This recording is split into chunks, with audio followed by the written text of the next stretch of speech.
जावेद चौधरी कहते हैं कि अगर पाकिस्तानी लोग दो फिल्में देख लें तो उन्हें पाकिस्तान के मौजूदा ख़राब हालात की अच्छे से समझ आ जाएगी। पहली फिल्म गॉडफादर है।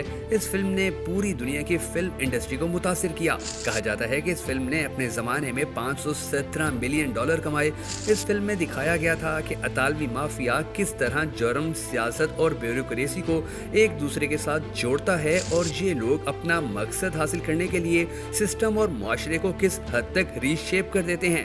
अगर कोई उनके रास्ते में रुकावट बनने की कोशिश करे तो ये उसकी नस्लें तक खत्म कर देते हैं। इस फिल्म में माफिया कोई एक फर्द नहीं बल्कि बादशाहत होती है। एक बादशाह के बाद दूसरा बादशाह उसकी गद्दी पर बैठ जाता है और फिर ये भी पहले बादशाह की तरह ताकत को एंजॉय करता है। वो भी मारा जाता है तो फिर तीसरी नस्ल सामने आ जाती है और फिर ये सिलसिला चलता रहता है। दूसरी फिल्म गैंग्स ऑफ वासेपुर है। ये इंडियन फिल्म 2012 में रिलीज हुई थी। इस फिल्म की टोटल शूट 321 मिनट की हुई थी, जबकि उस जमाने में भारत के किसी सिनेमा में 5 घंटे से बड़ी फिल्म नहीं दिखाई जा सकती थी। लिहाजा इसे भी 2 हिस्सों में रिलीज किया गया और ये भी ट्रेंड सेटर साबित हुई। Gangs of Wasseypur coal mafia के 3 खानदानों की लड़ाई है जो 1941 से स्टार्ट होती है और 2009 तक जारी रहती है। ये लोग भी मार धाड़ के दौरान पूरे सिस्टम को करप्ट कर देते हैं, यहाँ तक कि सिस्टम इनका गुलाम बन जाता है। हम माने या ना माने, लेकिन ये हकीकत है कि पाकिस्तान भी माफियाज और गैंग्स का शिकार है और मुल्क के तमाम रियासती इदारे इनका हिस्सा बनते चले जा रहे हैं। माजी में ये खेल सिर्फ सियासतदानों और जर्नैलों तक महदूद था। जर्नैल अपनी मर्जी के सियासतदान लेकर आते थे और सियासतदान अपने सपोर्टर जर्नैलों को अपना बॉस बना लेते थे। लेकिन वक्त गुजरने के साथ साथ रियासत के बाकी सतून भी इस खेल का हिस्सा बन गए। लिहाजा आज मुल्क छोटे बड़े दर्जनों माफियाज और गैंग्स में तब्दील हो चुका है। ताकत की दौड़ ने किसी इदारे को नहीं बख्शा और किसी इदारे और किसी शख्स की इज्जत भी नहीं बची। आपको पूरे मुल्क में इस वक्त कोई एक बाइज्जत और गैर जानिबदार शख्स नहीं मिलता। आप किसी का नाम या ओहदा लिख दें, उसे हजारों गालियां पड़ जाएंगी। हद तो ये है कि अब मस्जिदों के अंदर भी लोग एक दूसरे को माँ बहन की गालियां दे रहे हैं और एक दूसरे के सर पर कुरान मजीद के नुस्खे मार रहे हैं। सड़कों पर भी मारा मारी चल रही है। सियासत और सियासतदान दोनों में अखलाकियात खत्म हो चुकी है। आप किसी लीडर के माजी और हाल के बयानात सामने रख लें, आपको वो शख्स अखलाकी मैयत महसूस होगा।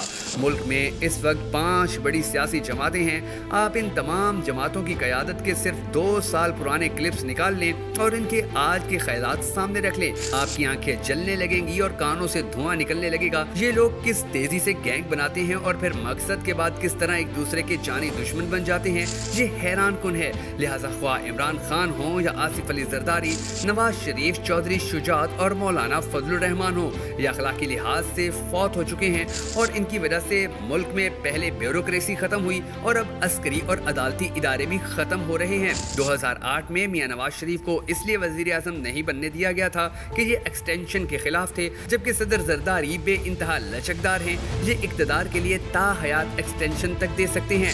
जनरल कयानी 2008 में पीपल्स पार्टी को इक्तदार में लेकर आए थे और उसे अपनी एक्सटेंशन तक सहारा देते रहे। पीपल्स पार्टी के पास उस वक्त 88 सीटें थी। लिहाजा जनरल कियानी पहले नून लीग को हांग कर पीपल्स पार्टी के पास ले आए। नून लीग 1 माह और 12 दिन बाद इत्तेहाद से निकल गई तो फिर पीपल्स पार्टी के असली दुश्मन चौधरियों को जरदारी साहब की झोली में डाल दिया गया। फिर उसके बाद तो चल सो चल।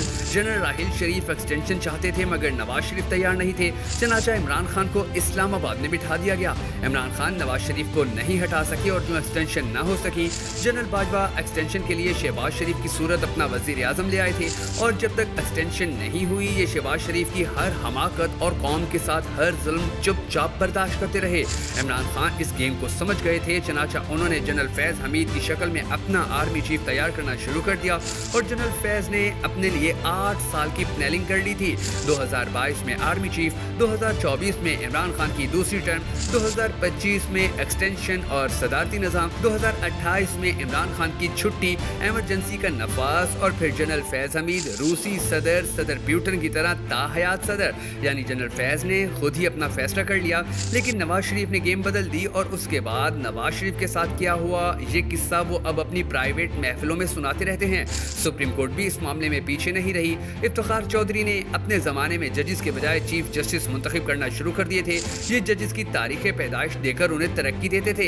इनके बाद हर चीफ जस्टिस ने ये किया कि रिटायरमेंट से पहले अपने चैम्बर या अपनी मर्जी के जज सुप्रीम कोर्ट पहुंचा देते थे, उसका ये नतीजा निकला कि सुप्रीम कोर्ट में अब जज नहीं है, चीफ जस्टिस हैं और इनके दरमियान इक्तदार की जंग चल रही है।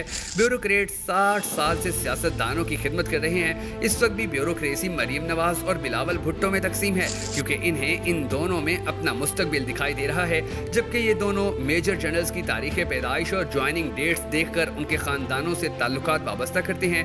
ये दोनों ब्यूरोक्रेट्स की उम्र भी देखते हैं और ब्यूरोक्रेट्स और जवान फौजी अफसर अपना मुस्तकबिल देखकर बिलावल और मरियम के मुकद्दर का फैसला कर रहे हैं। बिजनेसमैन और उलमा कराम भी मुद्दत पहले इस खेल में शामिल हो चुके थे, सिर्फ मीडिया बचा हुआ था, लेकिन ये भी अब इन गैंग्स का हिस्सा है और इस सारे खेल में अवाम और मुल्क दोनों पिस कर रह गए हैं।